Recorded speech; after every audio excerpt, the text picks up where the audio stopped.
ये वीडियो आपके 6 महीने बचा सकती है, चाहे आप हो फाउंडेशन स्टूडेंट या फिर हो इंटरमीडिएट या फिर हो फाइनल के स्टूडेंट। ये वीडियो आप सभी के लिए इक्वली रेलिवेंट है।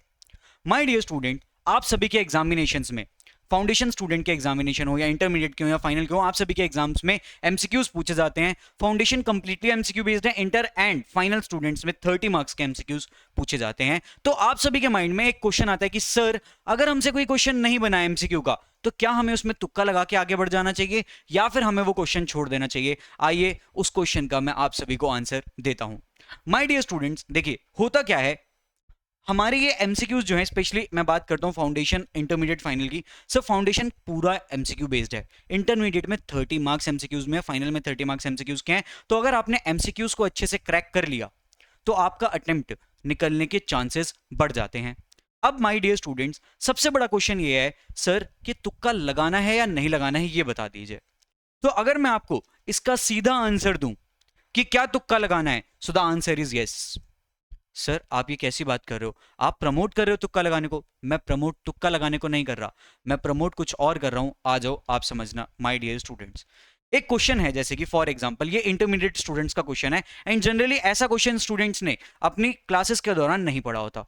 कहता है which of the following situation justifies the use of weighted average method over FIFO. अब नाउ, अगर किसी स्टूडेंट ने ये क्वेश्चन नहीं पढ़ा है तो वो इसे कैसे सॉल्व करेगा? सबसे पहली बात, अगर आपको पता हो there is no negative marking, there is no negative marking in MCQs। हमारे MCQs में चाहे वो फाउंडेशन हो या इंटरमीडिएट हो या फिर फाइनल हो, नेगेटिव मार्किंग नहीं होती है। क्या सर?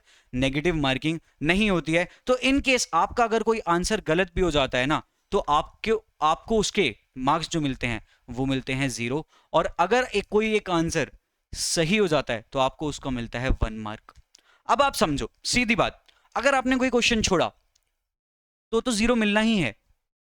अगर आपने उसे अटेम्प्ट किया और गलत भी हुआ तब भी 0 मिलना है।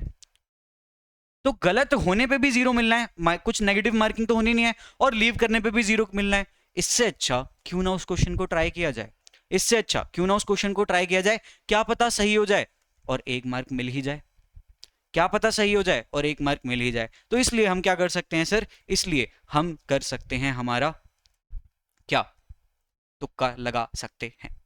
अब देखो तुक्का कैसे लगाना है, तुक्का भी ऐसे ही रैंडम नहीं लगाना। इधर आओ सर, देखो कहता है क्या which situation justified use of weighted average method. अब समझो सर, अगर स्टेबल प्राइजेस हैं, प्राइजेस अगर स्टेबल हैं तो हमें एवरेज की जरूरत ही क्यों पड़ेगी? अगर प्राइजेस स्टेबल चल रहे हैं तब तो हमें एवरेज की जरूरत नहीं है, तब तो हम फीफो या लीफो कुछ भी लगा लेंगे, हमारा आंसर आ जाएगा। तो ए आंसर नहीं हो सकता। मैं आपको बता रहा हूं तुक्का लगाने का तरीका। दूसरा, आइडेंटिफाइबल बैचेस। सर ये तो कैसे भी इससे रिलेटेड लग ही नहीं रहा, इसे भी हटा दो। Now we have option B and option C. तो हमारे पास इस तरीके से अब 2 बचे। अब इनमें से आप तुक्का लगा लीजिए, आपका आंसर अगर सही आया तो आपको मिल जाएगा 1 मार्क, नहीं आया तो 0 मार्क्स। तो आपकी प्रोबेबिलिटी बढ़ गई 1 मार्क गेन करने की। तो तुक्का लगा सकते हैं, लेकिन कैसे लगाना है? सर तुक्का लगाना है लॉजिक के साथ, एवं ही हवा में तीर नहीं मार के आना। अब सुनो एक और चीज माय डियर स्टूडेंट्स, बहुत सारे स्टूडेंट्स के मन में सवाल आता है कि सर एमसीक्यूज कब करने हैं। तो देखो यार, सीधी बात, आप सभी को देखिए, फाउंडेशन स्टूडेंट के तो सभी जो क्वेश्चंस हैं वो एमसीक्यू बेस्ड हैं।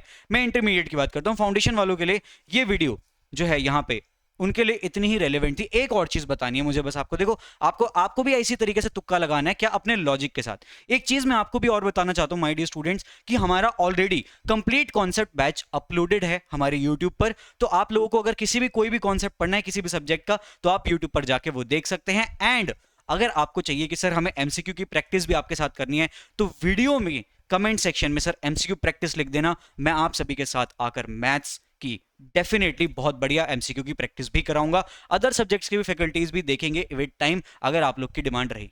अब आ जाते हैं इंटरमीडिएट स्टूडेंट्स के लिए। My dear students, intermediate students का एक सवाल रहता है कि सर हमें एमसीक्यू करने कब है। तो देखो, सबसे पहले आपको मिलेगा 15 मिनट रीडिंग टाइम, राइट? उस 15 मिनट्स में आपको क्या करना है, ये पर्टिकुलरली अगर मैं बात करता हूं, जो जनरल एक स्टेटमेंट होता है, बाकी जो आपकी फैकल्टी आपको बताते हैं आप उसे फॉलो कीजिए। बट जो मेरा पर्सनल ओपिनियन है वो ये रहता है कि आप 15 मिनट्स में क्या कीजिए, आप 15 मिनट्स में आप ये चूज कर लीजिए कि कौन से 6 में से आपको 5 क्वेश्चन करने हैं, यानी कि एक क्वेश्चन कौन सा नहीं करना है। और ये 5 क्वेश्चन चूज करने के साथ साथ हर क्वेश्चन में जो इंपॉर्टेंट आपको दिख रहा है ना, उसे मार्क कर लीजिए कि yes it is important, it is important, it is important, जिसके बेसिस पे मैं अपना फाइनल आंसर निकालूंगा। फिर जैसे ही आपको मिल जाती है आपकी एमसीक्यू बुकलेट, सॉरी, जैसे ही आपको मिल जाता है आपका आंसर शीट लिखने का समय स्टार्ट हो जाता है, तो आप शुरू कीजिए उस वक्त एमसीक्यूज से, उस वक्त शुरू कीजिए एमसीक्यूज से, और एमसीक्यूज में लगाइए जितने एमसीक्यूज आपसे बन गए अच्छी बात है, बस जितने बन गए छोड़ दो। उसके बाद आ जाओ डिस्क्रिप्टिव पार्ट पे, डिस्क्रिप्टिव पार्ट सॉल्व करो।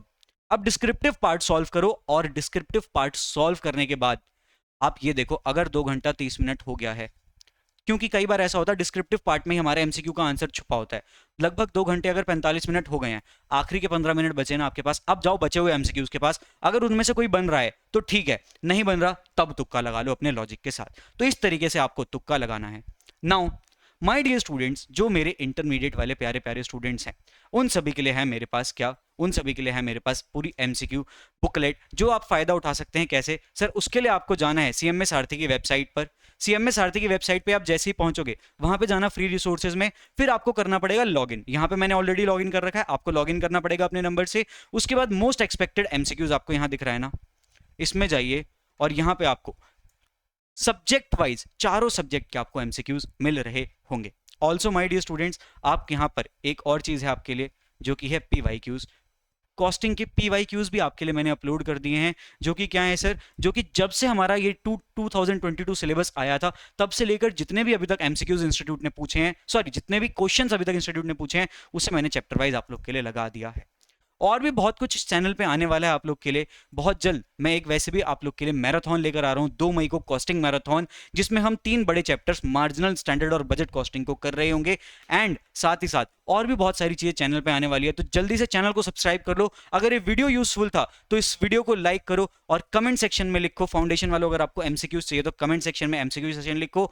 और मेरे इंटरमीडिएट स्टूडेंट्स, अगर आपको कुछ भी हमसे हेल्प चाहिए अपने फैकल्टीज के थ्रू, तो आप भी फटाफट से अपने कमेंट सेक्शन में वो मैसेज हमारे लिए छोड़ सकते हैं। तो मिलते हैं आप सभी से सीधा नेक्स्ट वीडियो में। Till then take care, bye bye.